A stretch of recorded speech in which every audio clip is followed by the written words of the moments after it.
नमस्कार दोस्तों, ये कहानी उन लोगों के लिए सीख है कि हमें कभी किसी के शरीर के प्रकृति देखकर उनका आंकलन नहीं करना चाहिए। इस कहानी में ऐसे ही एक इंसान के बारे में बताई गई है। किशोर जी शहर में रहते थे, उनको एक बेटी और एक बेटा था। बेटे का नाम अनिल और बेटी का नाम लीला था। उम्र होने पर पहले बेटी की और बाद में बेटे की शादी करवाई। बहू का नाम सीमा था।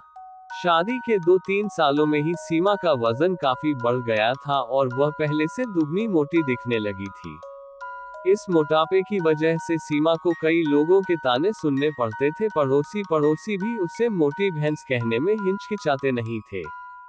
कितनी मोटी हो गई है, कैसे दिन पर दिन फैलती जा रही है, देखो जरा भी शर्म नहीं आती।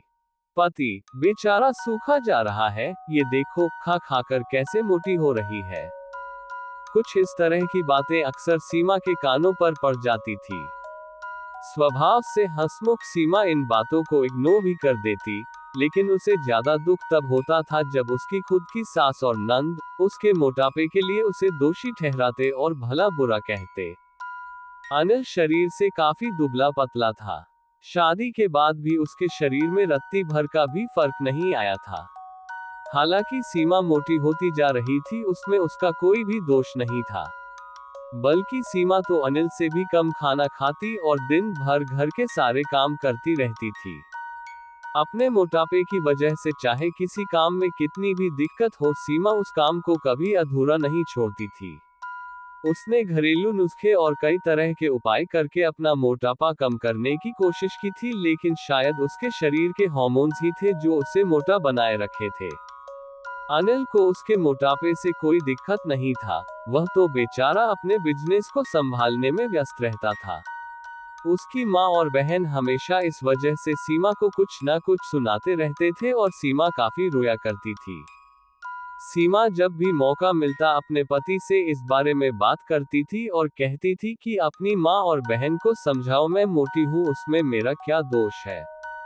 पूरी दुनिया मुझे कुछ भी कहे, मुझे फर्क नहीं पड़ता, लेकिन जब मेरे अपने ही मुझे भला बुरा कहते हैं तो मुझे काफी दुख होता है। ऐसे ही दिन बीते चले गए। एक दिन सीमा की सास ताजी हवा लेने के लिए जब टेरेस पर गई हुई थी, तब वापस लौटते समय उनका पैर फिसला और सीढ़ियों से वह गिर गई। भाग्य से वह बच गई, लेकिन उनके पैर में बड़ा फ्रैक्चर आया। उनको अब एक जगह से दूसरी जगह जाने में भी काफी दिक्कत होने लगी। बिना किसी के सहारे के वह ऐसा कर ही नहीं पा रही थी। जिस मोटी बहू को वह रोजाना ताने मारती थी, आज वही बहू उनका हर काम कर रही थी और उन्हें एक जगह से दूसरी जगह ले जा रही थी। उनका खुद का वजन भी 75 किलो था, जो उनके बेटे अनिल के लिए भी उठा पाना संभव नहीं था। हमको विचार आया कि बहू शरीर से भरी पूरी नहीं होती तो आज उनका क्या होता है। सीमा की सास को सीमा के साथ किए हुए अपने बुरे बर्ताव के लिए पछतावा होने लगा। उन्होंने एक दिन मौका देखकर इस बात के लिए सीमा से हाथ जोड़कर माफी भी मांगी। सीमा ने कहा, अरे मालिक, आप माफी क्यों मांग रही है, आप मुझे समझने लगी, मेरे लिए इतना ही बहुत है। उस दिन के बाद सीमा के साथ में कभी भी उसे उसकी मोटापे की वजह से एक शब्द भी नहीं बोला, बल्कि तो उन लोगों से लड़ जाती थी जो सीमा को मोटी कहकर उसकी बुराई करते थे। सीमा की नंद भी इस घटना के बाद उसे इस विषय पर कुछ भी ना कह सकी। खुश मिजाजी सीमा अब पहले की तरह ही सब कुछ भुलाकर खुश रहने लगी। दोस्तों, हमारे समाज में हमारे आसपास आपको ऐसे कई लोग मिल जाएंगे जो दूसरों को उनके शरीर की बनावट के हिसाब से गलत नाम देते हैं या उन्हें नीचा समझते हैं। किसी की हाइट कम है तो नाटा, किसी का रंग काला है कालिया, कोई हेल्दी है तो मोटा, किसी के बाल कम है तो टकला। हमें ऐसी सोच को पूरी तरह खत्म करना होगा और यह समझना होगा कि बाहरी स्वरूप ज्यादा मायने नहीं रखता, मायने रखता है भीतरी खूबसूरती, स्वभाव और विचार।